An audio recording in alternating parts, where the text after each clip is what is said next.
Fast. It's just now 5. You're right. Yep, it's 3 minutes fast.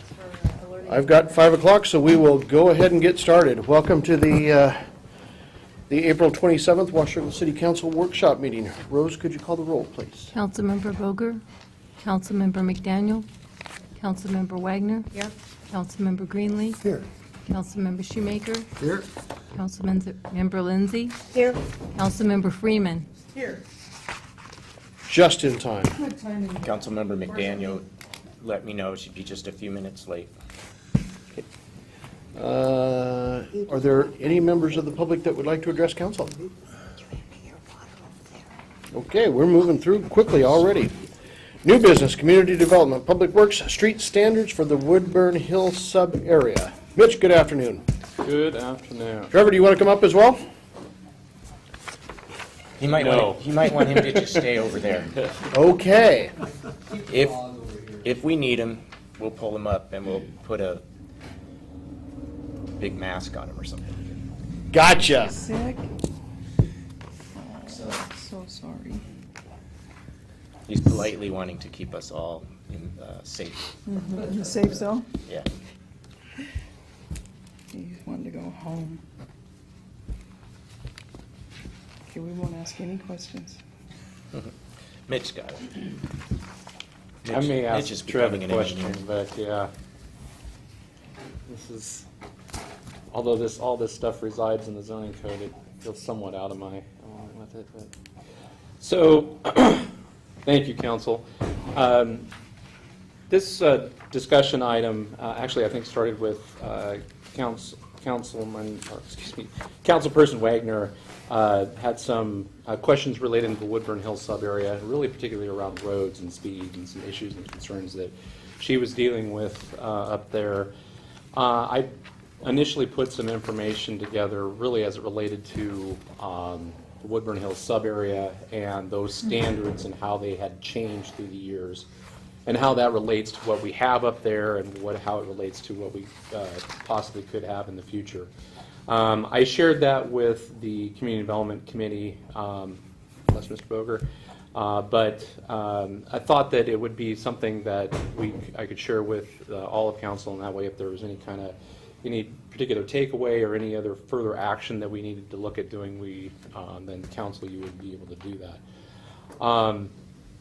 So with that and moving on, what I'm going to talk about this evening is establishment of the Woodburn Hills sub-area, some of the modifications to the sub-area, and really as it pertains to the transportation function of it, the road standards, if you will, up there.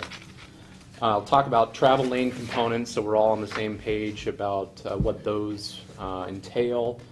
And then I did some comps related to travel lane widths through the other cities within the county.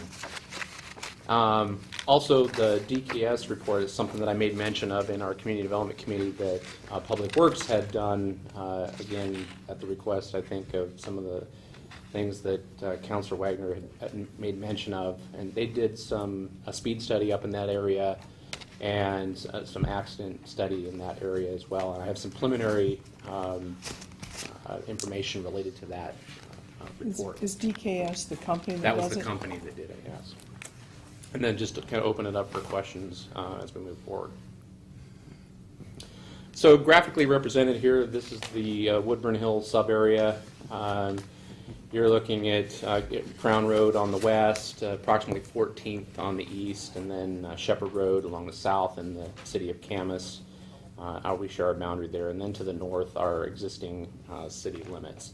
We're all somewhat familiar with the subdivisions in the area, the Riverview Terraces, Lookout Ridges, the Granite Highlands, just to name a few. The sub-area was established in 1997, Ordinance 1253, and it pertained to 372 acres. That's what we were looking at on that last slide. It provided a mix of uses within the sub-area, both residential and non-residential. It established some flexibility in design due to the slopes that were in the area. It also made provisions for density transfer and interparcel density transfer. So your parcel density transfer, if you have a property that was restricted or encumbered, if you will, by wetlands, you could take the density that you normally would get in that area and transfer it to part that on your property that didn't have that problem. So you can get smaller lots but still get that same amount of density over the whole thing. Interparcel actually allows people up there to transfer the density from one parcel to another parcel, from one ownership to another ownership. Although I don't believe that anybody's done that up there, that those provisions are contained in that sub-area. Is that like a TDR? Yeah, a little bit. Those just don't work. Yeah, we haven't seen any of it. Is that a TDR? At kind of a bigger level, it's been something that's been discussed at the county level for a while, to have the rural density transfer into the urban area and whatnot, but haven't seen one yet that. I've just never seen it work. None Yeah. of them work. And we haven't had it in this sub-area. Mitch, what does it mean, caps density in the area at 1410? So that was Total density of the housing? total density in that sub-area was 1,410. And currently, we're sitting about close to 800, so just over halfway there in the sub-area. And if you go back to that map, there's a portion of property here, a large portion of property that hasn't developed. This large piece has preliminary approval on it, which is set to expire pretty soon, so I imagine they'll be coming in. And then this is the area that the park sits in there now, and then another portion of it that could be developed. So there's a little bit more, and there's some smaller pieces in there as well that can further be developed. And what's the average lot size up there? That's a good question. I don't know that off the top of my head. I mean, we have townhouses out there that are on about 2,000 square foot lots, but the average, I don't know that off the top of my head. I can find out. I'm just curious if that's got the 7,700 square foot limitation on it. It doesn't. Density is a function of slope in the sub area. So the more slope that the property are, the larger or the fewer lots that you can develop on it. But the flatter it gets, the more that you can get on there. Okay. But it does cap the entire sub area at 1,400. Since that time, in '97, there's been 4 other modifications to it. The one that we're really going to talk about is the one that happened in '01 that really hasn't changed even down to today, and that's related to the travel lanes and the right-of-ways and those kind of things. That's really the focus of this discussion. The other sections really were minor changes, reference to the Puget Sound Manual and stormwater regulations and illicit discharge, things like that, changing planning director to community development director. But really, for our discussion, the big change really happened in 2001. So in 1997, this table was established within the sub-area. This is table 18.38-2, and you can see it established 5 really classifications of roads: area, collector, local access, loop/cul-de-sac, and alley. It is very important to remember that these are the standards that everything that is up on that hill are approved under. This is everything that is developed on the hill. These are the standards that they were approved under, not what has changed since then.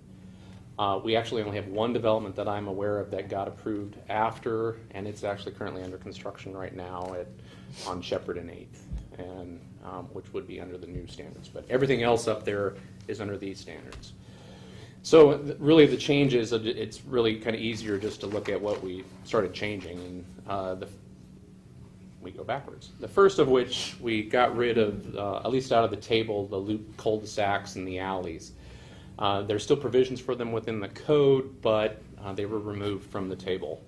The names were changed. We actually went to residential collector, residential access, and residential local. The right-of-way and the roadway widths were changed. Lane width, which is really kind of what we're focused on right now. You could see across the board where they were 9 feet. And then sidewalk was changed, and then design speed was changed. And so that really gets us down to here where we are today, and this is what we have currently in place. I'll throw up The red are the changes that were the old standards there, so you can see the difference, how we moved up in area for right-of-way width, we moved up in area for roadway width, lane width, we moved up, with the exception of the local access stayed at 9 feet, and then design speed moved from 20 to 25. Again, the red is what everything up there was developed under. Those are the standards that were in place now.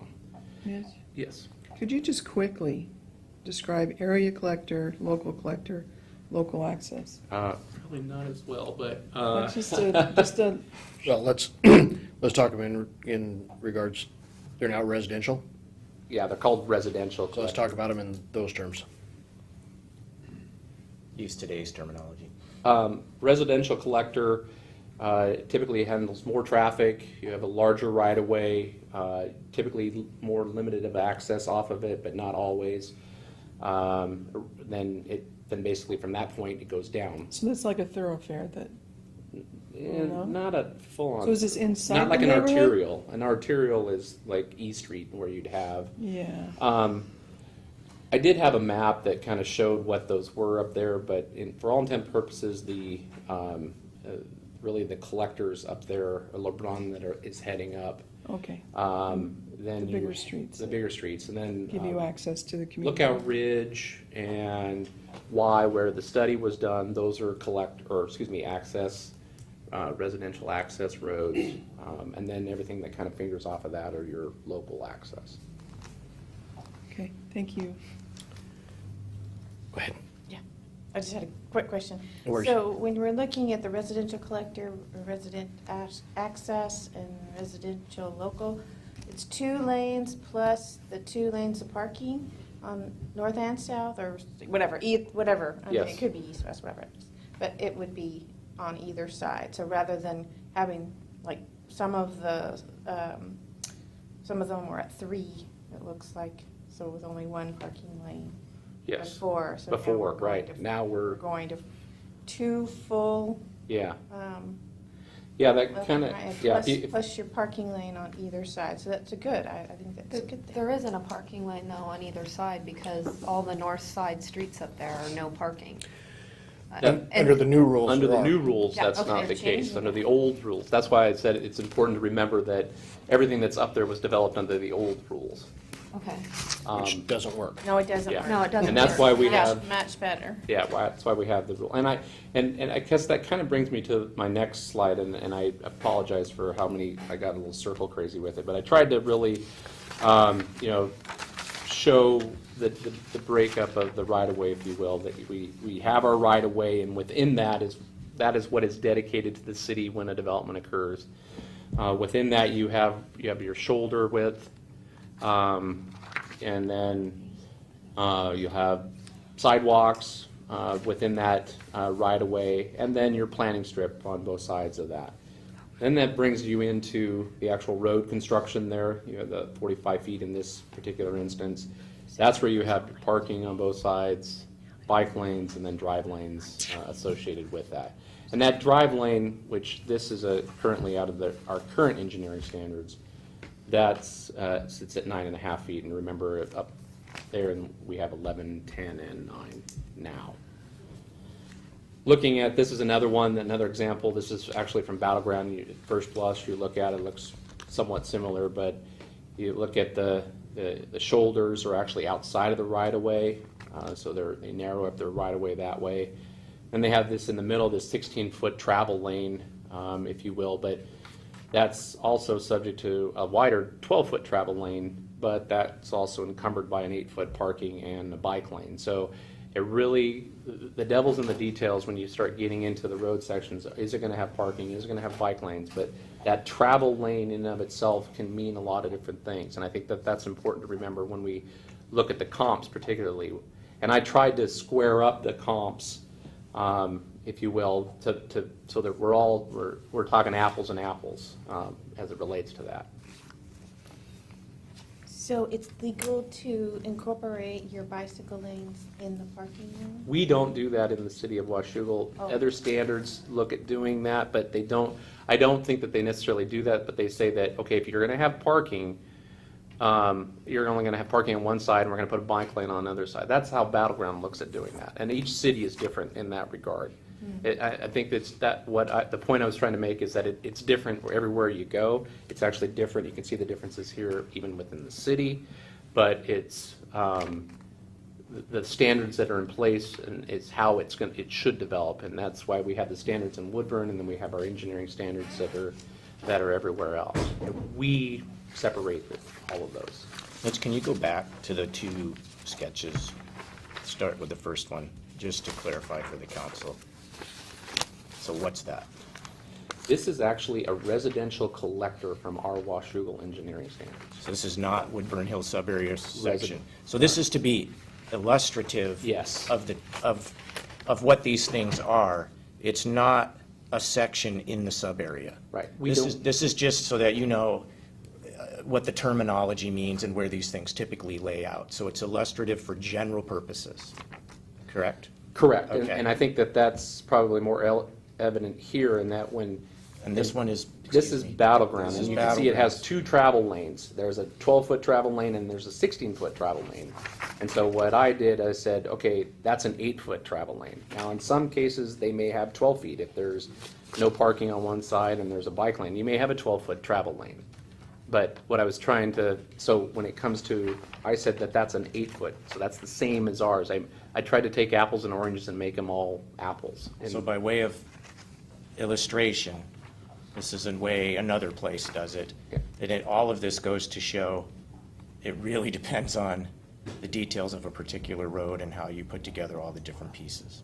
And it's hard to compare, therefore. Yes, Okay. and it's very difficult to compare, and I think that's why when you look at this thing, I tried to square up. I tried to make all the apples apples. I took oranges and tried to make them apples, and that's the point I was trying to make there. And you could see how our original sub area was 9 feet, and where we are today at 11, 10, and 9, and then what our current Washougal engineering standards are: 10, 9.5, and 9.5, and then the comparisons with other cities there.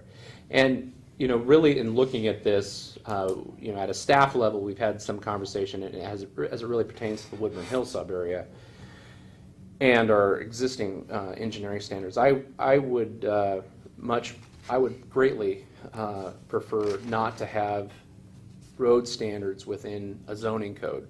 I would like to have those standards reflected in our Washougal engineering standards. And because as it stands now, any modification to these standards go in front of me as director, where I would much prefer them to go to Trev as Public Works Director, because it is a road and it's a right-of-way. Although I do consult with him if there's ever any modification within the sub-area.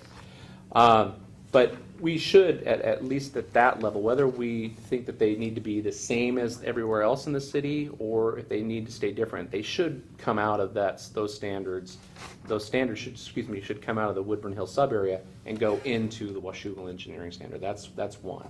Then there's a discussion about whether or not they should be the same as the rest of the city.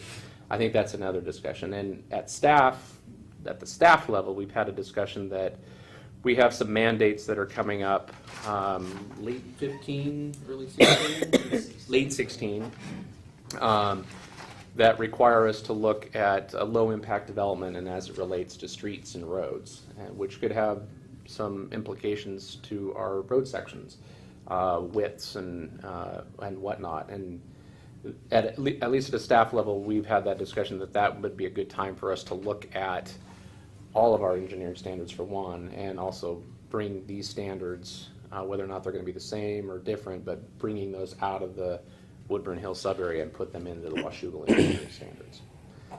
At least that's our discussion at this point. So Mitch, when you look at this, I know this was of concern in the past. The bolded row is the current one up in Woodburn. Right. The one below it is everywhere else in town, current WES. Correct. They're really, really close, but they're not identical. When you compare them to the ones below, you can see that our standards are right there where just about everybody else is. Yeah. We're off 6 inches plus or minus here or there, or off 12 inches plus or minus here or there. We're not the smallest ones. We're not the biggest ones. There are some that are pretty small. Yeah. Actually, that 6 in Ridgefield is actually again, taking oranges and making them apples. It's a 12-foot lane, but it's only one-way traffic. I mean, you have to share it. You have to share the road. Right. And so I just basically split it and said you got 6 feet for if you're going to go both ways. So if 2 cars come this way, someone's got to pull over and do that. So. And I know that part of the concern that's been expressed by our neighbors that live in the Woodburn Hills sub-area that have come to council members and talked to them about concerns, a variety of concerns, some of which, not all of which, stem from the top line there, the original standards, plus all the other things you saw about where the parking would be or wouldn't be. That's what's in place. Those are the old standards. And I didn't realize until Mitch briefed me on this the other day that they had changed, and so the new stuff is going to be a little bit different, a little better, actually. And I believe that when the Community Development Committee heard that, there was a little bit of a sense of relief, like, oh, okay, well, that's nice to know that there was already a change that was made, and so future developments will not be reflective of what you see up there. However, applicants can ask for road mods. I don't know if I've ever heard of a subdivision that didn't come in with at least one road mod request. There's always something that they want to try to do because of some topographical thing, or if they got just a little bit of a road mod, there's 4 extra lots, or you just never know what's going to come up. Most of the time in subdivisions, Mitch and or Trevor has Rob really do these as our traffic engineer, if you would. You're considering with some discretion these road mods. So you need to know that's always an issue. Just like any of our standards, they can be modified If there's a limit through a to how far process. they can be modified. It's got to be Isn't there? safe. I don't have all the criteria here or the limits, so I'm not sure. So that's the current dynamic. Paul?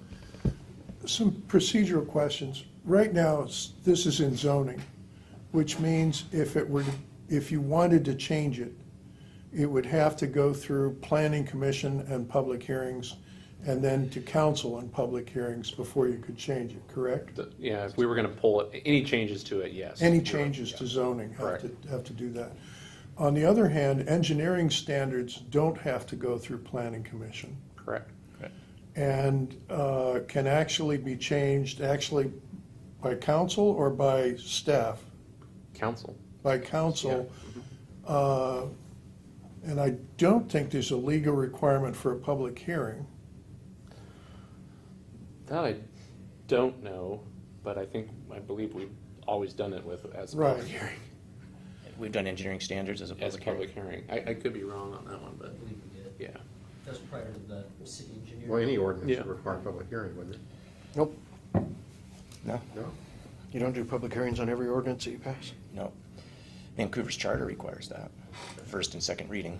I just thought that was a matter of state law. No. No, but if we have a public hearing on, there's no first reading requirement, there's a public hearing to adopt an ordinance. No. You have an ordinance tonight on your agenda, there's no hearing. On the code enforcement? Chronic nuisance. It's not in Title 18. Yeah, Code Cities, not required. So Something every day. I can certainly understand that it makes a lot of sense in terms of being responsive and smart, that everything, all of the engineering, what are actually engineering standards comes out of zoning and goes into engineering standards. That makes a lot of sense to me. Separate question,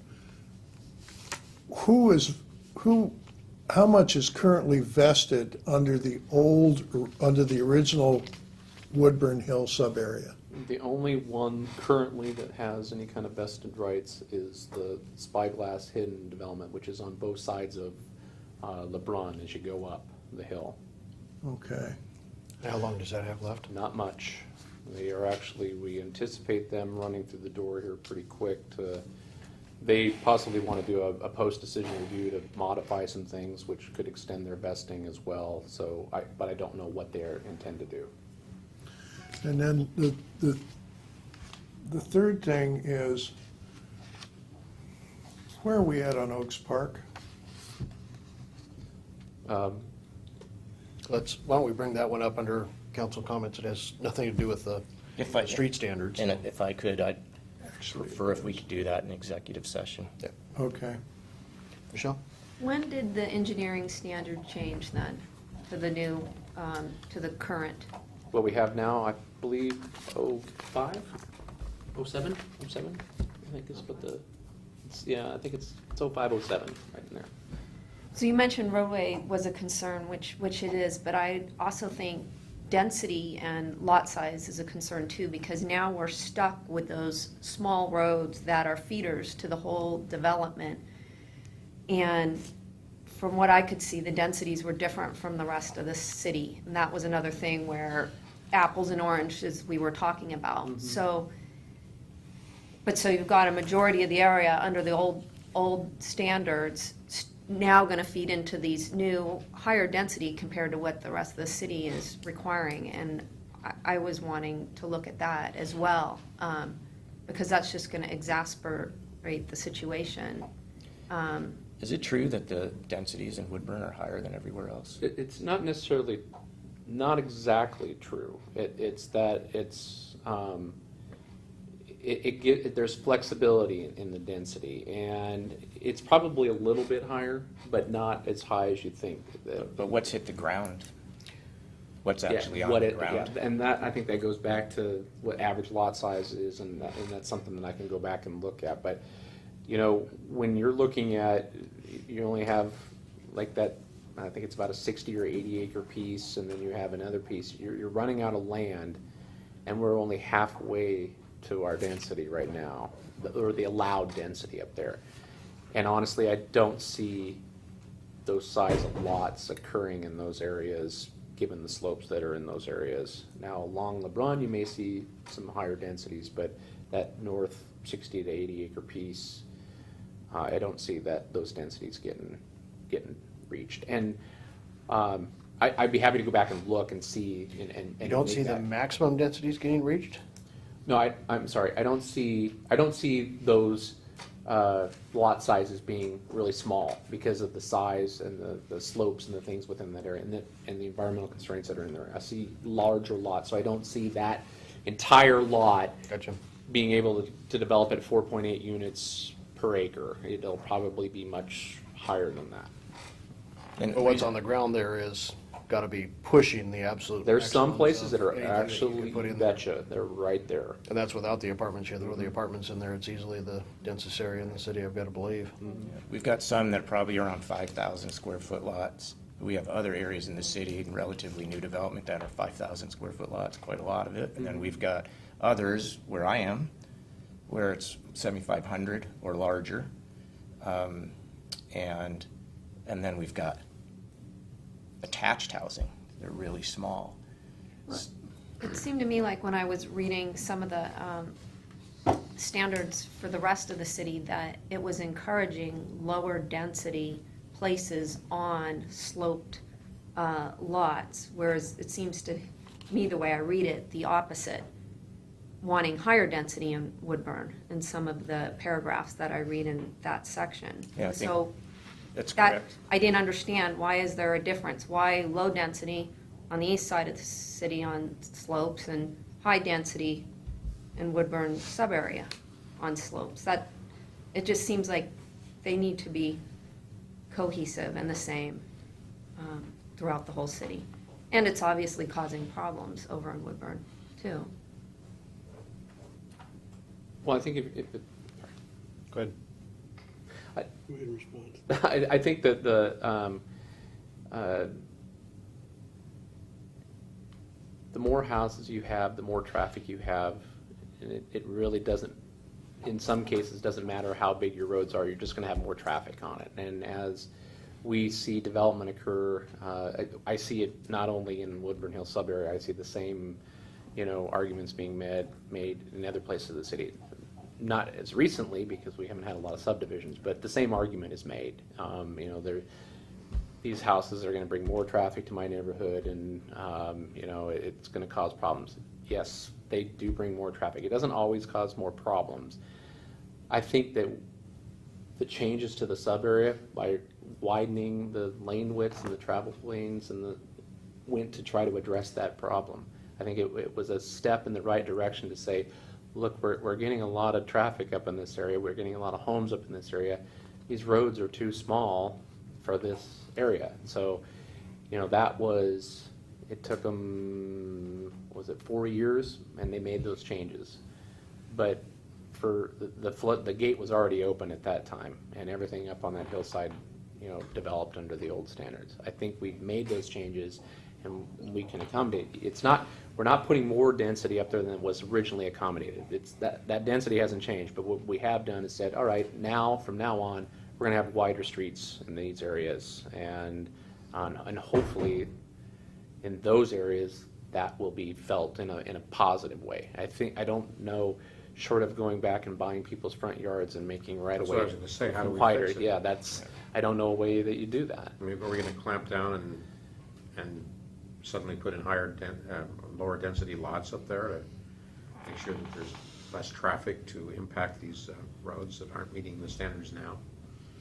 Is that a solution?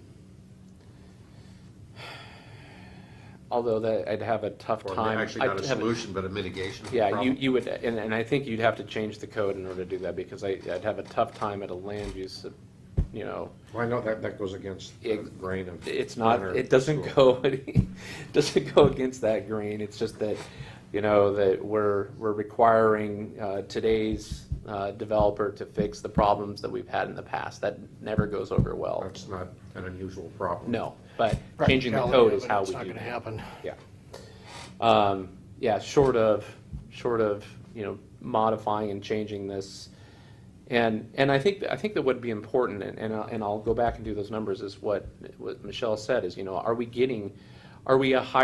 is that sub area a higher density than what we have and what occurred? And I honestly, I don't think so. I could be wrong on that, but I don't think so. I think in terms of density, we're probably about the same where in other places in the city. But that doesn't mean there's not narrative in the code. Yeah, I mean, I That guess is I'd to just like encourage to see it disappear then, and just have the city as one. If there isn't anything different or wrong about it or special, let's make it the same as the rest of the city. Well, and I think that is the discussion Yeah. that Well- you all have to have, and Well, isn't that what you're saying? If you make it an engineering standard, then it would be throughout the city? That's just the road. no, Is it that's just the roads. I think what Michelle's getting at is the philosophy that the density within the sub area should basically be that kind of vested density, and that standard of density should be removed, and we can just go back to what everything else is in the city. The understanding I've gained in the last 7 years since I've been associated with the city is that the state will tell us an average density that's required for the city. What effect does annexation have on that figure? Well, the annexation, we have a population allocation that the Board of County Councilors made, and that we're planning for under GMA. The annexation area is just one part of that. It factors in, and we have enough area within our existing urban growth boundary to accommodate that future growth. It's not at this point trickling down to zoning that we all of a sudden have to, create higher densities in order to accommodate growth or anything along those lines. We're not. Let me narrow my question. If we annex another territory, does our average density go up or down? Well, in theory, it would change because we're getting more land with that as well. So Before it develops and when it's vacant, yeah, that we will appear to be less dense because we have a bunch of ground that's vacant.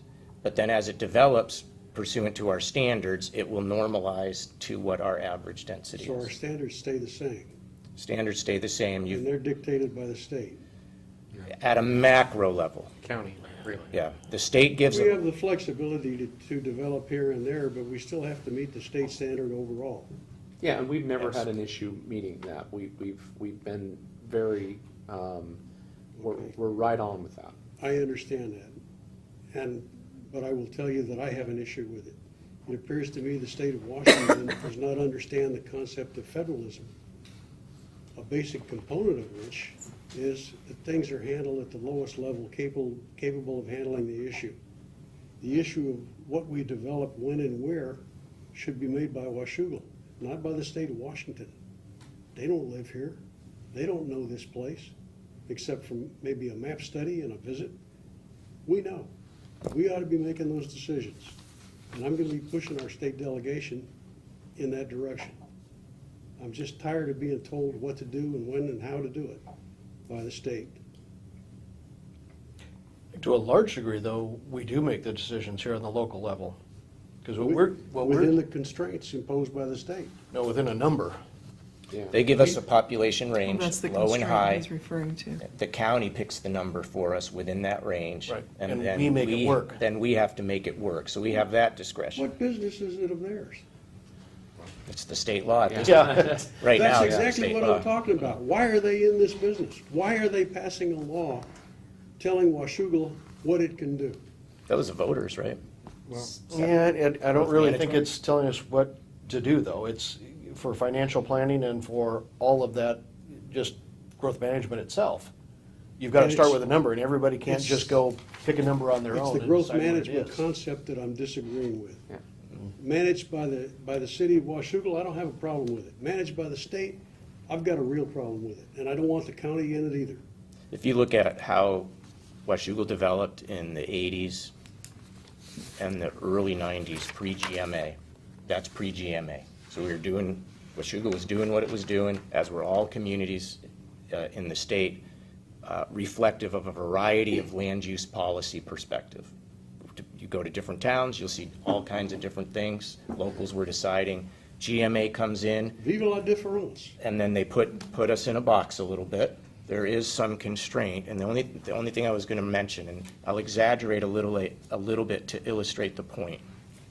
If we were to redo different comp plan designations for our residential and the vacant lands that we have in the city and in the urban growth area, and just for the sake of discussion, we were to say they're all going to be acre lots with 25-foot wide travel lanes, and a tree-lined boulevard down the middle of it, we would not meet our population target. And we would fly in the face of what the counties handed us and what the state, like it or not, we would fly in the face of that. If we were to go to the complete opposite extreme and rezone all of our vacant residential land to attached townhouse housing on 2,500 square foot lots, we would well exceed the target that we were given.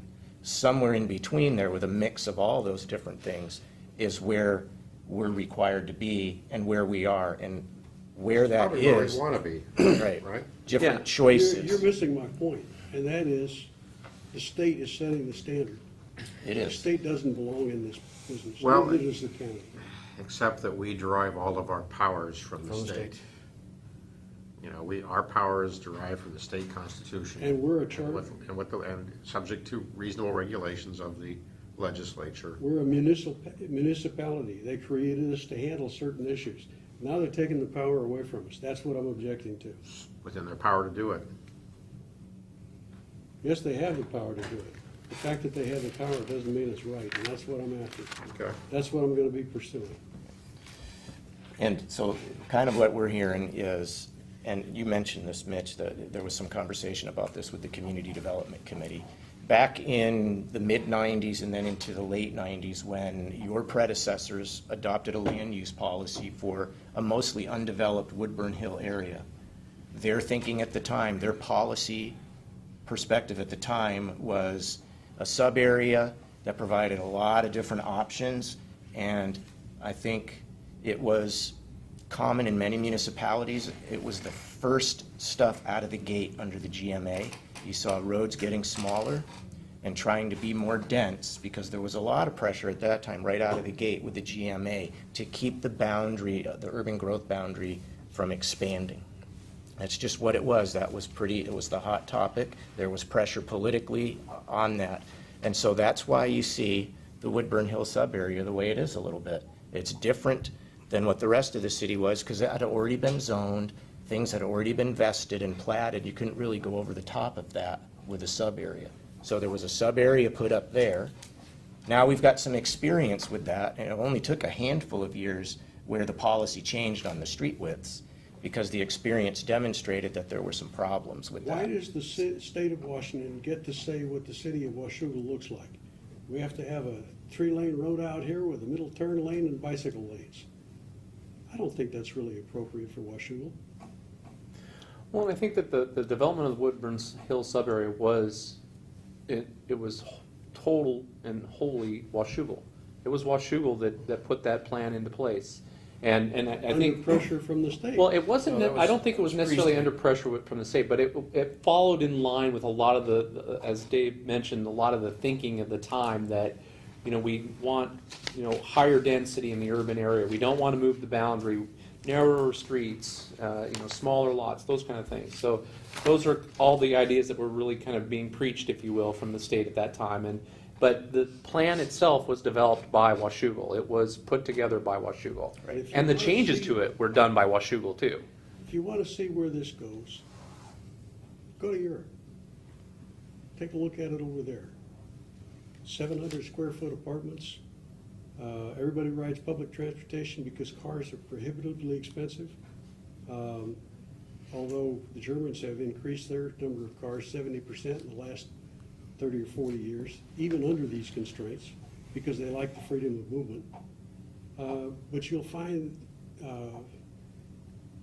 people living over supermarkets or local markets, paying higher prices because they don't have the transportation to get to the supermarket, which is out in the suburbs. I've spent 10 years living overseas, 4 in Asia and 6 in Europe. And I like Asia better. It's less constrained. It's mainly constrained by the history of the development of cities. Whereas in Europe, they've got this idea that everything has to be miniaturized. And I don't want to see us go that route. Well, I don't think that, and obviously in the time period from 97 to 01, it happened pretty quick that we could see that, roads are too narrow, and they bumped them up, and from 9 feet to 11 feet. That's a pretty significant jump in a very short time period. But unfortunately, the cows were already out of the barn. The whole hillside was already had preliminary approval, and it was well on its way to being developed. I think I think there's a lot of other, conversations that we could have about the sub-area, and all of which I think are very valid. But I think to the point of density and road width, I think I think unequivocally answered the road width question. It was too small, we made it bigger, we've done that. Now, In some places it's too late. it's too late. For everything that's up there, it's too late. And there may be one more pretty good-sized project that's That listed. may be too late, yes. Now, Mitch, we spent enough time digressing on my objections. I appreciate your views, Dave, I appreciate your input. I'll see what I can do to lift some of the constraints on us. I don't anticipate being successful, but I sure as hell anticipate raising the issue. And we don't want to be any misunderstanding. The staff's not advocating one way or the other for the Woodburn Hills sub-area. Just trying to give you the history. Yeah. Just give you the history of how it came into being, and to try to paint the picture of, is it really, truly very, very different from the rest of the city? Certain policy expressions are. How has it really manifested itself? Mitch can get back to that. I think I'm hearing interest on the council in, is the Woodburn Hills sub-area a useful planning policy tool anymore, given that it was adopted in the mid-90s, we're 20 years later? Should we really have it like that, different from the rest of the city, or not? Should we get rid of it? And that's stuff the Planning Commission can kick around a little bit, evaluate sort of the differences, and, we can come back and report back at some point moving forward on that. We've had a mini bust after that, then a big boom after that, and then a bigger bust. Right. Now I think we're heading up for at least another mini boom. Mini boom, yeah. Michelle, I look appreciate at the that. questions you brought to the issue. Well, I mean, there seemed to be some timeliness in this discussion, just because, as Mitch mentioned, there is another development possibly in the works right below the Oak Tree Park, and I had gone to him asking if it was too late to make some of those modifications before that development went in. In all Maybe not. full disclosure, that subdivision came in today. Yeah. But it's subject to those road standards. Yeah. Which Right. one? Which It's one? subject to the This- current Woodburn Hill The current. sub-area. Right. So the travel lane widths will be 11, 10, and 9. Right. Now, they may ask for They road may ask for modification. modifications, but, yeah, I have not looked at the plan, I just know it came in. Yeah. Okay. If nothing else, this entire sub-area in there is a education and a lesson. Yes. The downside is it's a very expensive lesson for the folks that are up there now. You know, in the mid-90s, you also, I think it's fair to say that all of that project, all of that property coming into the city of Washougal and everything that happened throughout there was driven 95% by a couple of developers that bought all the property. They wanted the highest densities in there. They wanted smaller streets. They wanted all of that. To some degree, utility-wise, I think it was in the city's interest as well. Not saying that it was good, but because of the topography of that area and the fact that it's on a rock quarry, it was very expensive and it was everything you could have possibly done in order to actually develop it. That's one of the prime reasons that the city of Camas passed on it, said, no, we're not gonna annex that. The doctor and Jim Christensen went into the city of Washougal and made a great deal and worked with the staff to come up with a sub-area that completely benefited the developers, period. And I won't say the city got left behind in there, but certainly the residents did, and none of those developers are here. That's not an unusual occurrence. Yeah. Nope. Not unique to Washougal. Nope. So, if nothing else, like I said, this serves as a lesson, and quite frankly, if at any time, a council, not just here, anywhere else, if you start talking about street standards, widths, and all of that type of stuff, I firmly believe all of those should go to public hearings. You should have as many of them as you could possibly have and make it as difficult as you can, especially when the discussion is making them smaller, Oh, yeah. less wide, all of that, so that you literally have to go through the pain and the conversations with folks of why things don't work in their areas before you get to that point if you choose to go there. It's not good. It's just not good. Well, you're making them wider, right, Mitch? We've already made it. They're wider. already there. That happened in 2001. Yeah. Right. Good for you. Now, we will say that one thing that we do want to do, but we kind of think it makes sense to do it when we have to reevaluate all of our road standards. Again, this one is definitely under a mandate on stormwater provisions and low-impact development. It's a state mandate through the Fed, and that's due in late 16. Yeah, ultimately it needs to be adopted at the local level by the end of 16. So our feeling was we could go through some effort to extract the road standards, have hearings, extract road standards, not really change them, or maybe look at reconciling current WES with current Woodburn Hill, and then have to redo that whole exercise again around the LID provisions that we have to meet.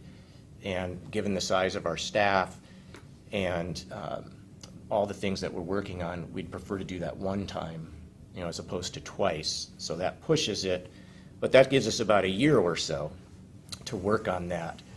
When we get through this comp plan update, we can start looking at the Planning Commission's work plan and notions about this Woodburn Hill sub-area. And when we do the annexation, and we're not talking about that tonight, but just as a future topic of conversation, we have committed to the folks that live up there and to ourselves here that we're going to really evaluate how we're going to develop up there in that Woodburn Hill annexation area. That's a significant undertaking for us to do, and so we'll be talking about how do we want to get some help as we do that? What will that cost us? What's the timing for that? And we might be able to leverage that effort to talk about kind of the rest of the city too, and some of these broader policy questions about residential densities. And then the last thing I would say, just another piece of the equation, is when we make decisions about road widths and land use,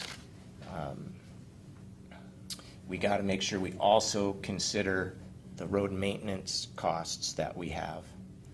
And the more pavement there is, the more it costs to maintain it.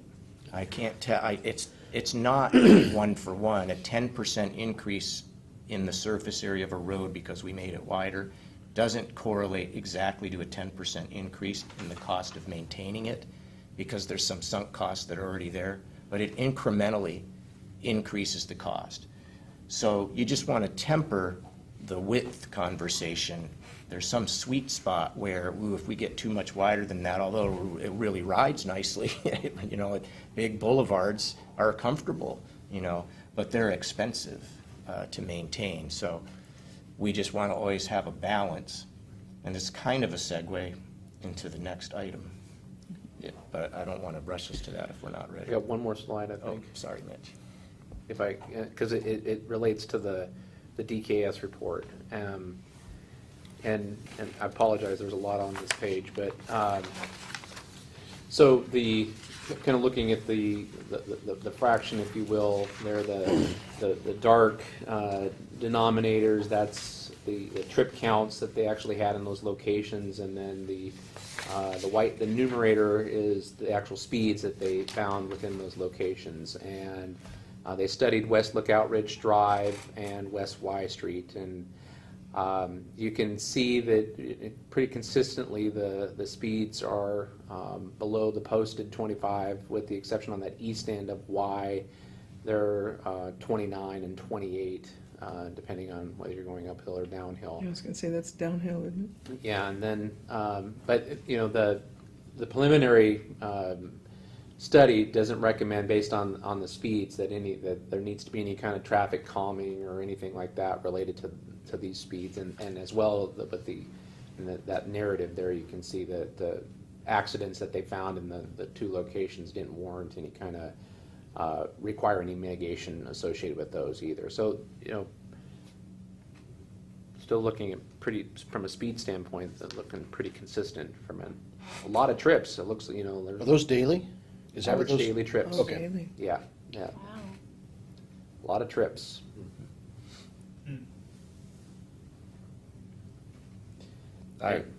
Whenever I see those things, I definitely go 25. The little bumps Little on the rubber road, tubes, yes. yeah. Yeah, and I I always hope it means they're gonna raise Is there more the coming out of speed this when they see how or many later, people go or- over it. Yes,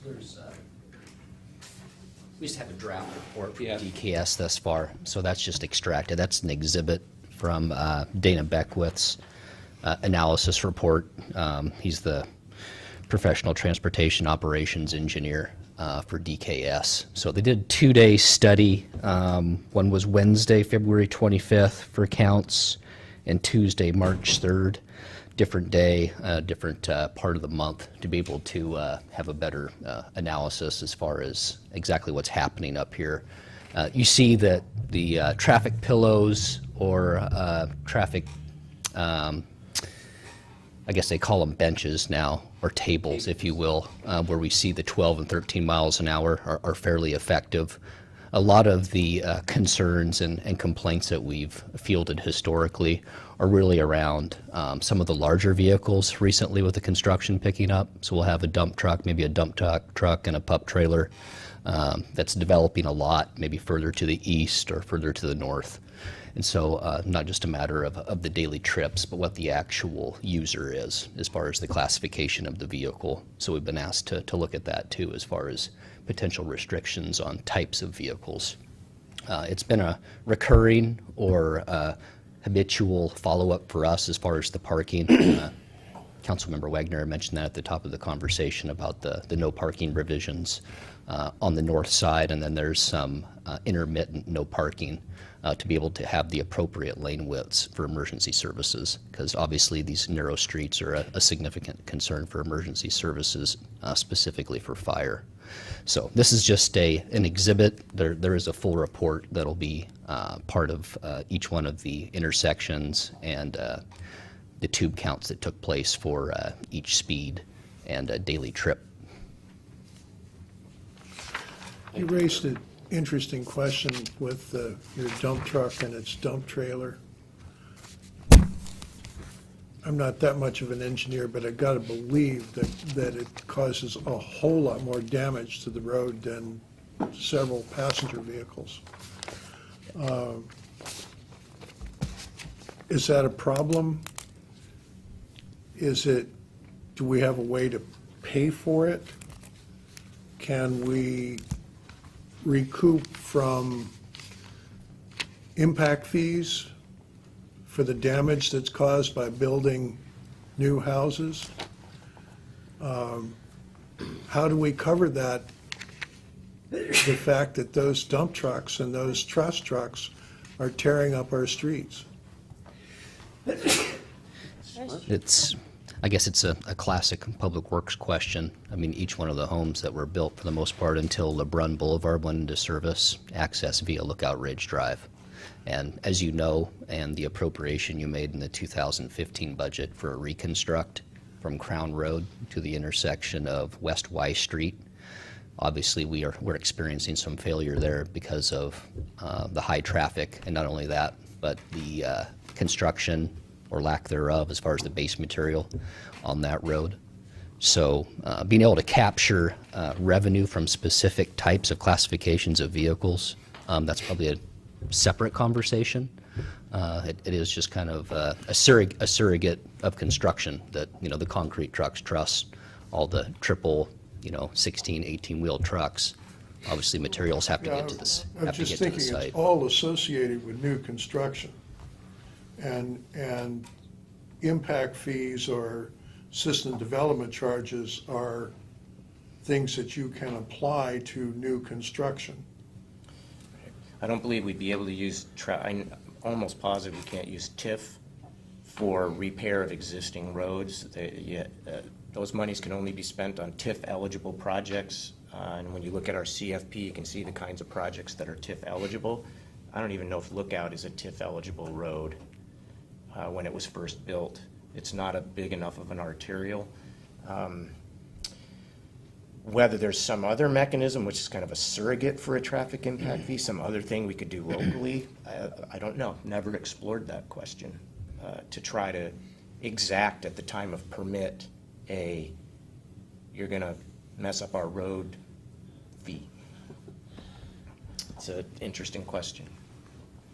But we can't impose a tax unless there's some kind of specific state authority that lets us impose a Right. tax or a fee. That's right. We can't do anything on our own. So you gotta find some state authority to anchor that too. Right. Other questions for Mitch? Michelle? I just had a question. Was there a reason why we're seeing no parking in the cul-de-sacs up there? Because it seems to put pressure on the narrow roads when they're not now even able to park in the cul-de-sacs. I was just wondering if there was an engineering reason why Off that the was. top of my head, I would have to say probably because they're probably smaller than what we would normally utilize, and so they're probably rolled curb and no parking, because we actually have those other places in the city. That way fire trucks can go around and roll up on the sidewalk as well in order to make the turn. Okay. It's just off the top of my head, but I don't know. Because there was some areas where people, they were having problems pulling out of their driveway now that cars are no longer able to park in the cul-de-sac because they're parked along the thing. You gotta do like a quadruple Y turn to get out of Yeah, your driveway yeah. type thing. So I was just curious. I think There's it's a car right across the street from you.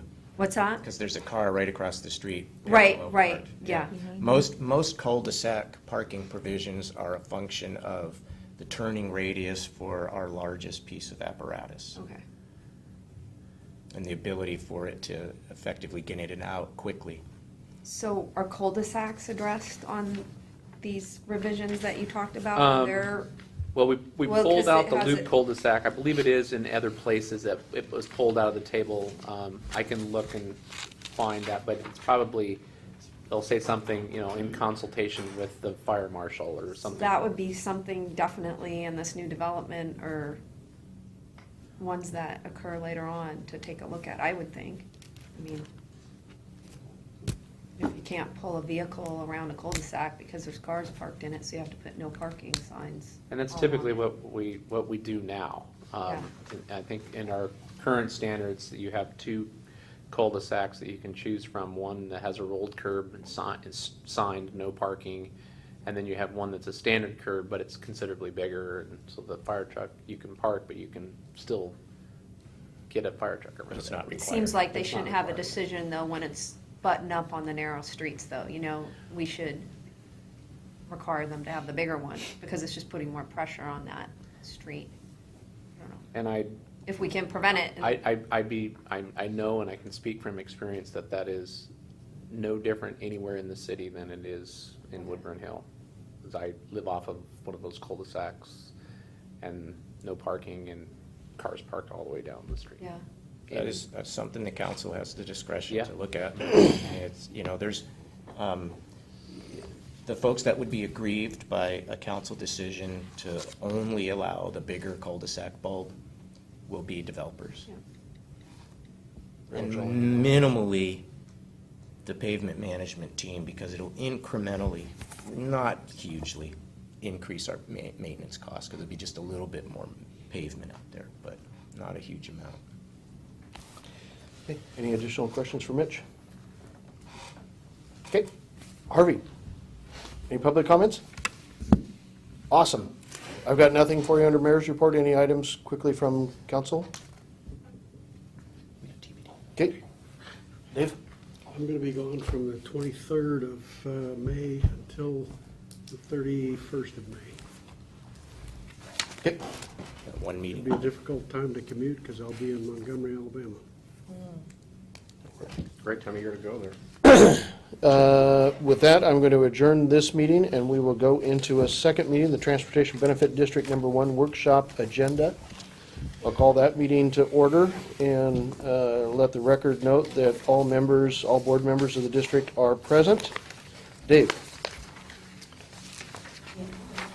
Thank you. So now, we're informal, but you are convened informally as the governing body of the Transportation Benefit District, and you're not convened at the moment as city councilors.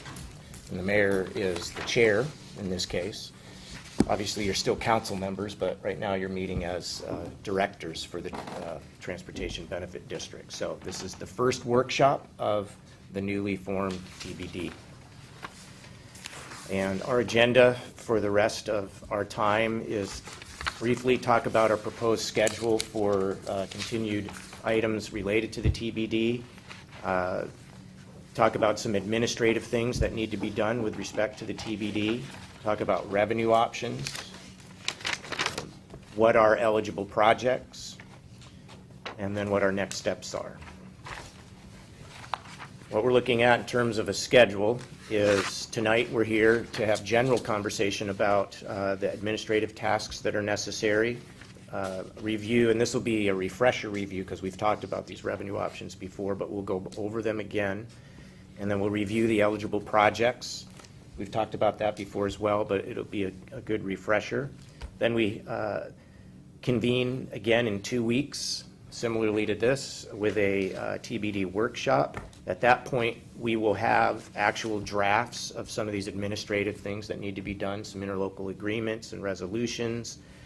Potentially, we could have a draft resolution on the revenue side, and then at a meeting, set a hearing if you have to do that. And then on the 26th, at the very least, have action on the administrative types of documents, the interlocals and resolutions that are administrative in nature, and potentially have you consider something on the revenue side. Of course, that's whatever the pleasure of the board is with respect to the revenue. Now, the administrative agreement, basically the administrative services agreement with the city. Right. In fact, I think that's the next thing. I'm going to Sorry. write some slides on that. There we go. So from what we can determine in our research, there will be 3 interlocal agreements that are important for the TBD to enter into. The first one would be between the TBD and the city, and that is for the city basically to provide all of the staffing to the TBD. For all intent and purpose, the TBD becomes like a department of the city, but it's a separate political entity, as you know, and there's no exchange of funds necessary for the provision of that support. The interlocal agreement that we've looked at provide it that way, but the TBD sends all the money to the city with whatever strings the TBD attaches to it. And we've had a lot of conversation about how we would constrain the use of the funds. There's a boilerplate interlocal agreement that we would have to do if you chose to do a license tab fee with the Department of Licensing, because they collect it. So they have a boilerplate interlocal agreement. It's administrative. And then we're still researching this. We found one community that did an interlocal agreement with the WCIA. Why? It basically, What's that stand for? that's our Washington City's Insurance Authority. It basically provided coverage to the TBD, and it was sort of an administrative mechanism to say, oh, by the way, the WCIA board will act just like the council and abide by all the rules and stuff like that. I'm not aware Well, that. we would need insurance, I think, so I don't know if it would be in the scope of our city coverage. Right, I think that might be what it Arizona is. Mission or something, or? You need E&O. Directors. You're gonna want E&O, and you're gonna want general liability. And you're going to want director's insurance. Right. But it's done through an interlocal agreement. Well, what this interlocal agreement did is it basically appended the TBD to the broader interlocal that functions for the WCIA. It's an administrative mechanism. We're just still researching it to understand the exact mechanism there, but our pledge to you as directors and in charge of this organization is we will make sure you have, and that the organization has the appropriate insurance. We think you might have to do an Well, the interlocal other thing agreement with the city could WCIA. just indemnify the TBD for any issues that come up with the TBD. That's basically what Vancouver's done with some of their, like the Public PMD. Facilities District, the Downtown Redevelopment Authority, they've indemnified the Right. directors of those. Self-insured organization, Yeah, basically putting it in the umbrella. right. And Seems odd that we operate separately for a reason, but for those things that are expeditious, we go ahead and say we're the same. Go figure. is what it is. So But those, Vancouver self-insures for those. We don't. Right. that's right. I think I think the city could still indemnify. I don't think that would prevent us from, Yeah. might not be a good idea, but. I We think just have to they could double do check it. with WCIA that if we indemnify Anything we TBD, you're gonna indemnify cover has us to Go through there. Yeah. on the back end, you know, as the underwriter. Well, there's a insurance form that exists for that, for contractual liability. Liability assumed by contract. In a, in a private sector setting, I know they have it, I don't apply in the public sector. Right. Hopefully, the cleanest thing is we do this little ILA with the WCIA. Boom, you're covered, and there's no increase in premium to the city or to the TBD. That's my hope, and it'll be pretty straightforward. So those are the three that we're aware of at this stage of our research that would be coming your way, and we'd have drafts of these for you in 2 weeks. The next is rules of procedure. Like you have when you are convened as the council, you have rules of procedure. So our proposal is, there's no reason to make up new rules, is we'll adapt the current council rules of procedure for the TBD. And we'll have to wordsmith and nip and tuck here and there to make them applicable to you, but that would be our general, instead of coming up with a whole new thing, operate the way you do as a council. Here's where there is a decision to be made. As you can imagine, the TBD doesn't need to meet as frequently over time as a council meets. So you don't need to have every second and fourth, or every first and third, or every week, or whatever, even every month potentially, you don't need to meet. However, it's always easier to say you're going to meet and cancel than it is to not be scheduled to meet and have to call special meetings. So our proposal would be to say that your rules will say you meet every time the council meets. Unless there's nothing that needs to be done, then the mayor will cancel it. That will happen quite often. And it just means the agenda will go out and there won't be any TBD stuff on it. And then when the notices go out for the council meeting, there won't be any notices for the TBD, and it'll be duly canceled. The only other, the minor subtlety and difference that we would recommend between the council rules and the TBD, but this is up to you as directors. Right now, if you recall, the way your council rules work, if the mayor cancels a meeting and enough council members are aggrieved by that cancellation, there's sort of this cancellation override that you can do.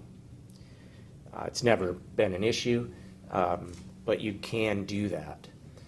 And that was sort of super to regular special meetings. When you deliberated that, there was some discussion, well, you don't really need this cancellation override authority because you could just call a special meeting. But we went ahead and put that in because it was comfortable to the council at the time to have it. We're proposing that in lieu of adopting that out of your council rules, that for the TBD, if for whatever reason, the mayor's not holding, is canceling a TBD meeting, and there's enough TBD directors that think, it's been 6 weeks, we want to meet, you could call a special meeting. But as you know, the way we function, if we're sitting here even at a council meeting and you said, hey, it'd be nice to get together, and we're like, well, we don't really have anything. Oh, I had some things I wanted to talk about. We'll schedule a workshop. So something to keep in mind when the rules come to you in 2 weeks, that's how they'll read, and you can consider and deliberate that at that time. And the minimum is, as you know, for council, it's once a month. You have to meet once a month. For a TBD, it's once a year. You have to meet once a year. State law. And there's an annual report that would accompany that. So at a very minimum, we'll always convene once a year. I would assume in the beginning, we might be convening more often.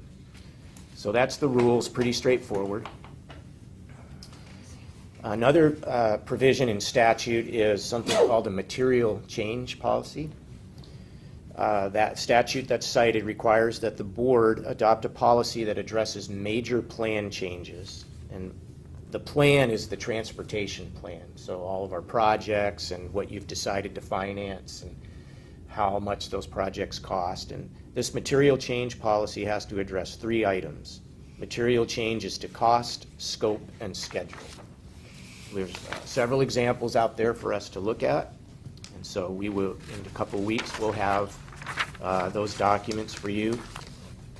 In overview on the material change to cost, there's a statutory threshold which is 20%. So we're proposing you use the statutory threshold. So if there's a project that has been costed out as part of the plan and something goes south on it and it's going to be more than 20%, we can't just sort of administratively or even with your action as the board solve that problem. You actually have to have a hearing at that 20% threshold. If it's a 10% change, we may need to come back to the board for you to talk about the funding and or the council to talk about the funding, but you don't necessarily have to have a public hearing. So that's the significance of the 20%. It means that there's a public hearing. Statute also requires, and we would put in there that there's obviously going to be lots of consultations that would happen as we go through that. So that'll be one policy. To put a fine point on it, so if it goes over 20%, the board has to approve it, or it just has to have a hearing? There has to be a hearing if there's going to, if that 20% override is going to be implemented and that expenditure is going to happen. There'd have to be a hearing, the board would have to approve that. You could have to approve things that are less than that. I just reading it, I see that you have to hold a public hearing. It didn't say that the board had to decide. Yeah, it doesn't say that on this slide. I need to go back and look at the examples of the material change policies or anything else.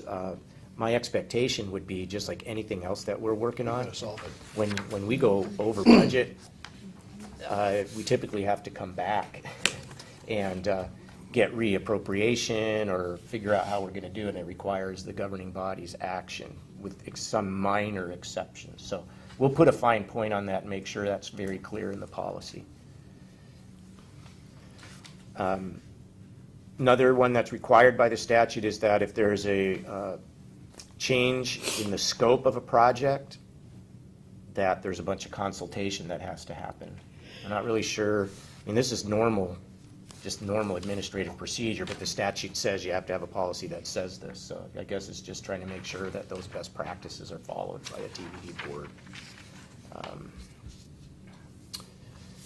TBD staff is Trevor, essentially, and his team. So why isn't he sitting where you are? He's trying not to share.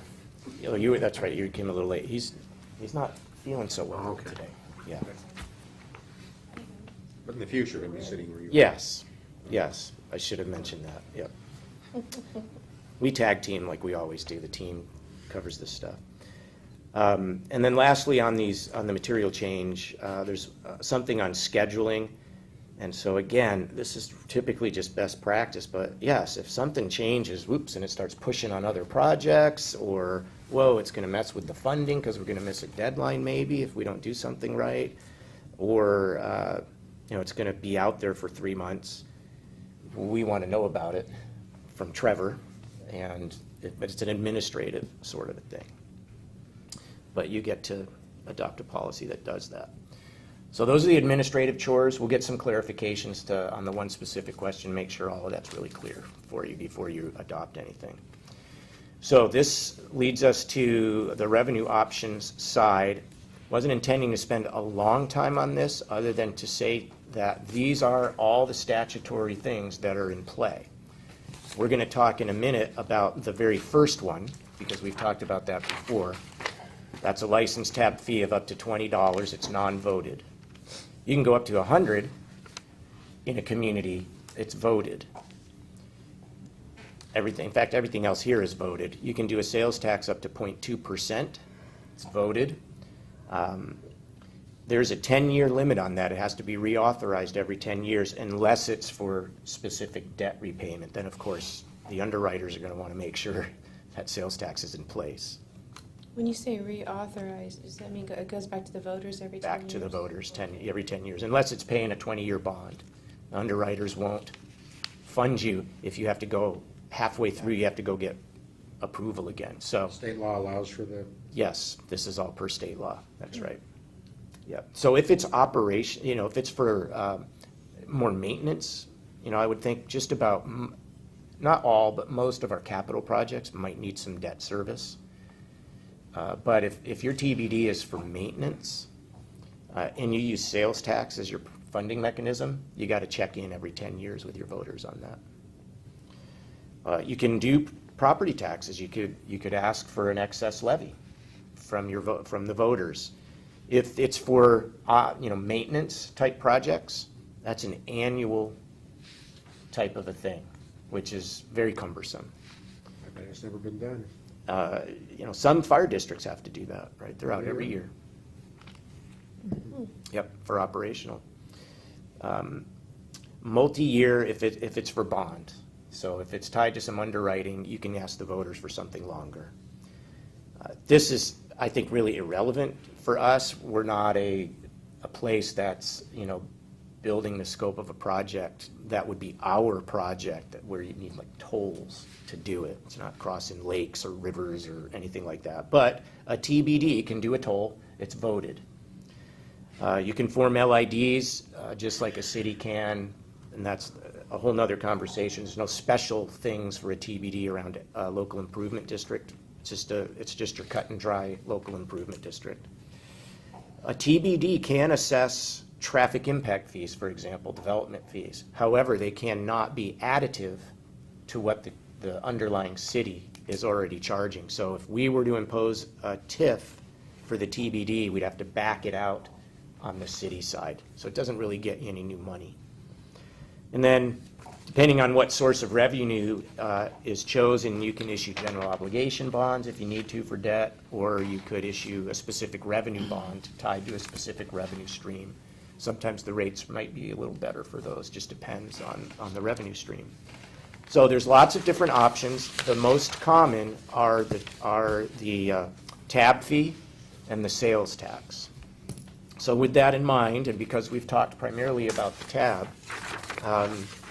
the most current estimate from the State Department of Licensing is that there's about 11,400 registered vehicles in the city that would be subject to a tab fee. When you do the math, it's about $228,000 annually. And just for comparison, now this is an updated number. The last time the numbers were a little bit closer together. Just for comparison, a .002 dollar sales tax is $275,000, so a little bit more. That's an estimate that we've made based on trends we're seeing in sales tax. If you go with the tab fee, there's about a 180-day lag before you receive any revenue from when the tab fee goes into place, and that's in working with the Department of Licensing. How much money do they require? I don't know that Really? they take a very, very small fee. I have the email that shows it's very small. It'd be like $2,000 or something like that. Very small fee, but yeah, they take a little fee, which is reasonable. You know, they do some work for us, so. So that's the order of magnitude that we're talking about for a tab fee, almost $230,000. We've used $230 as a round number. There's a lot of exemptions. I don't claim to be an expert in exactly what some of the definitions are of each of these, but there are those definitions in all the different licensing rules and statutes. I won't read all of these, but you can see a lot of things are exempt.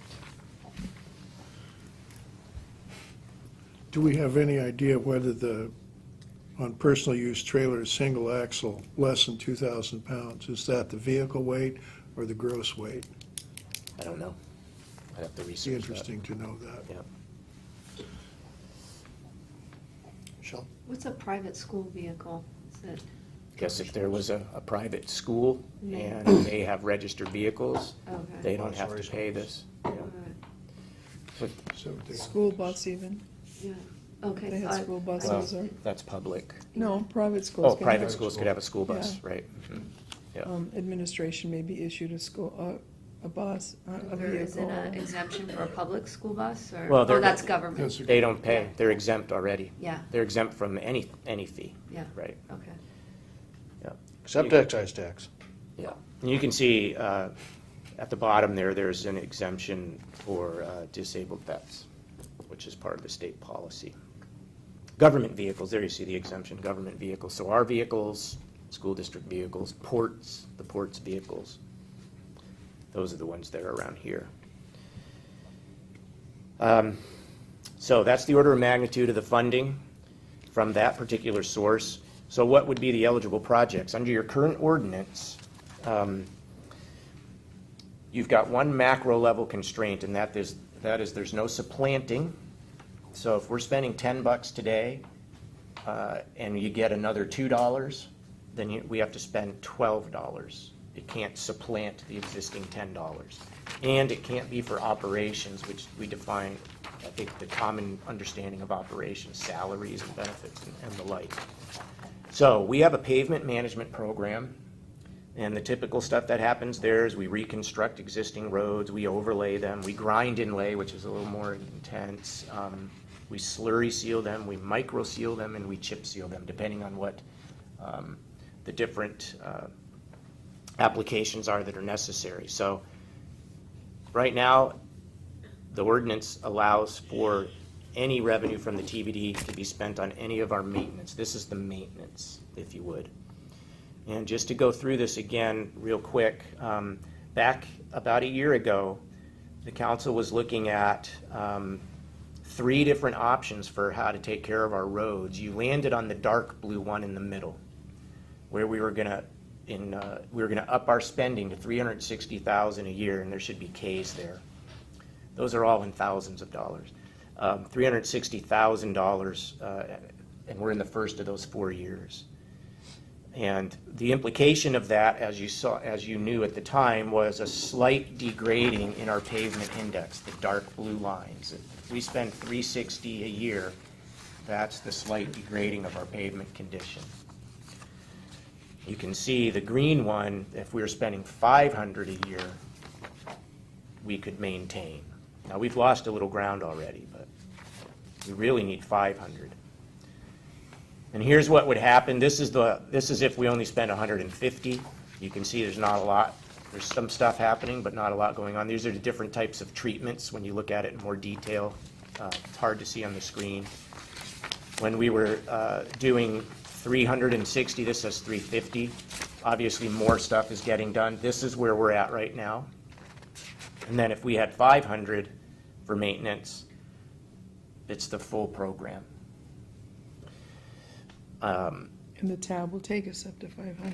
If you use the tab. Use it for maintenance. If you use the tab for maintenance, the tab will get you to 490,000, so call it 500,000. That's right. If you use it, and it's the $20 tab fee, gets us to that top line. I will point out, I'm not going to go into it, but in your Dropbox is a 96-page report that was provided to you back when the consultant came in and went over the pavement condition index. It exists in an old Dropbox. You may have already printed it out or have a copy in your file somewhere. But for your reference, just so that you know, there's a 96-page report in tonight's Dropbox. If you go into that, you'll see all these maps. You will see all the street names listed, what year they're going to get different treatments. It's very, very detailed and complex, but it's there for your reference. For the purposes of this evening, this is what will happen if we use it for maintenance. We'll do this stuff and we'll get it to that $500,000 level. As you know, that was really what we were thinking about. So back when you gave us direction at that time, you said, please find another $210,000 out of the general fund to up our spending on pavement management. We did that. That was your direction, and in the 2015 budget, we've done that. You also asked us to keep kicking the tires on the TBD to see if we would want to look at getting enhanced revenue and using it for maintenance. That's a year ago. So we've done that. So here we are, and you passed the TBD.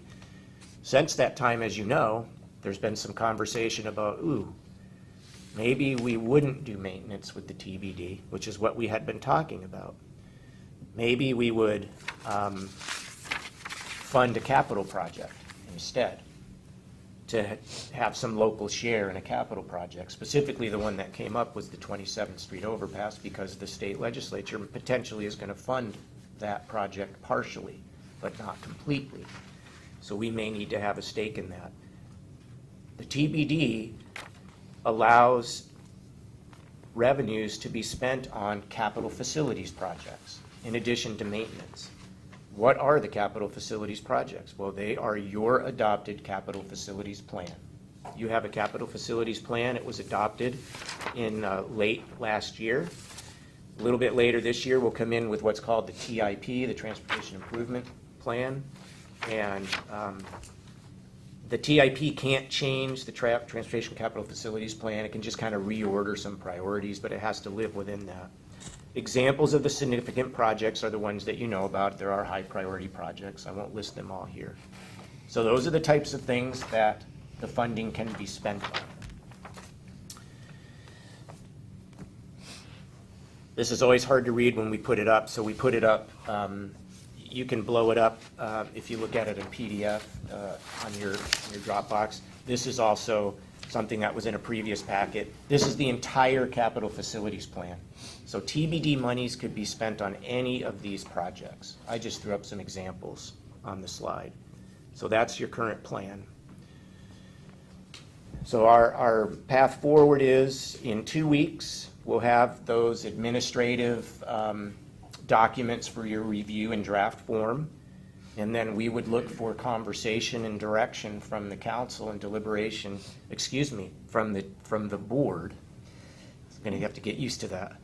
From the direction from the board regarding a revenue source, and accompanying that, whether you want to leave the door open for those funds to be used for maintenance and for capital projects, just for maintenance, just for capital projects, and if capital projects are at all a part of the equation, specific ones, or all of them until we figure out which one will go first.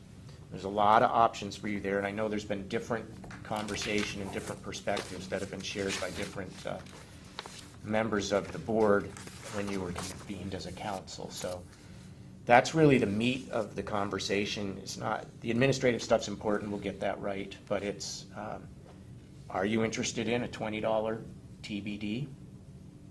And if so, what do you want to use the funds for? And in 2 weeks, I would hope that that would be the heart of the conversation. Rachel? So, when you're looking at the capital facilities plan, and let's say we need money for the overpass, that's our first priority, do we know yet what our local matches would be? Because legislature hasn't passed it down yet, what they're gonna do. We don't know yet. We don't even have a ballpark. Well, Well, we can come up with scenarios. we have a scenario.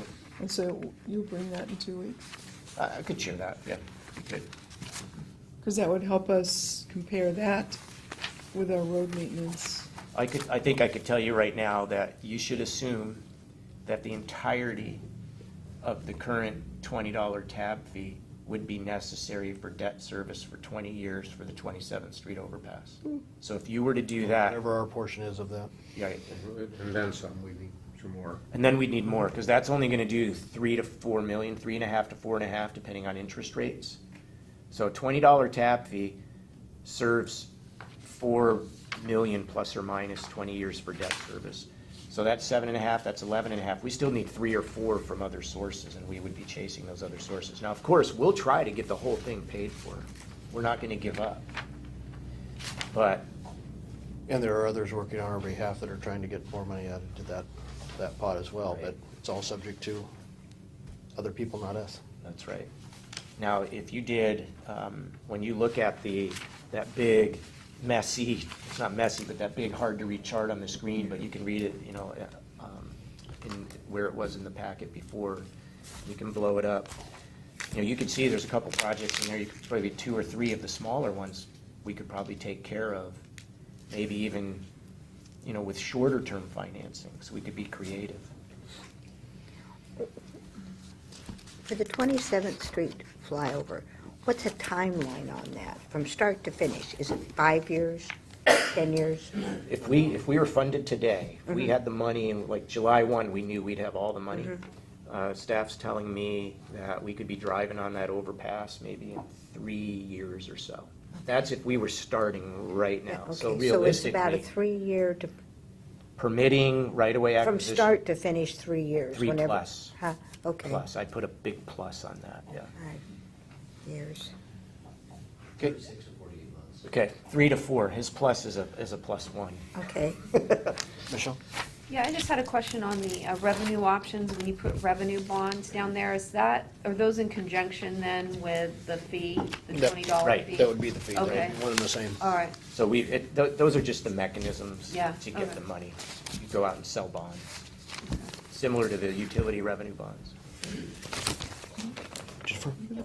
I'm just curious to know if we have done any sort of engineering study, or do we have any specific plans for the 27th Street overpass other than the diagram you sent me with the drawing, little drawing? on We it? have conceptual cost estimating, though that did not manifest itself in any engineering drawings, like 10% engineering drawings, but we have spreadsheets from the consultant that talk about, how many feet of pavement, how many yards of concrete, how much it would cost to acquire the right-of-way, and all the components that go into the project. That's always the first step, is that estimate. And then the next step, which starts to cost some money, is to get Actual design, an actual engineering. design going. Design, Right, yeah. that's gonna cost us, it's a $16 million project, so design is sometimes 10 or 15%. 15%.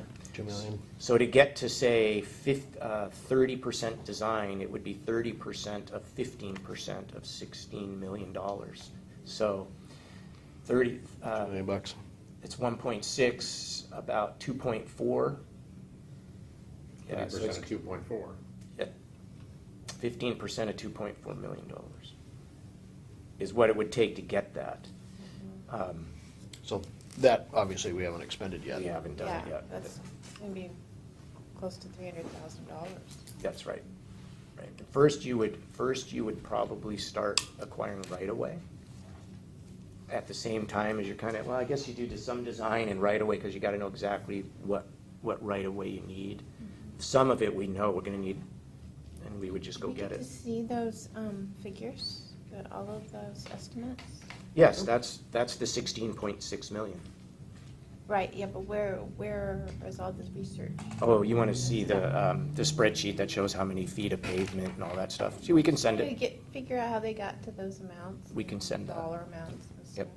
Yep. We can send that. Okay.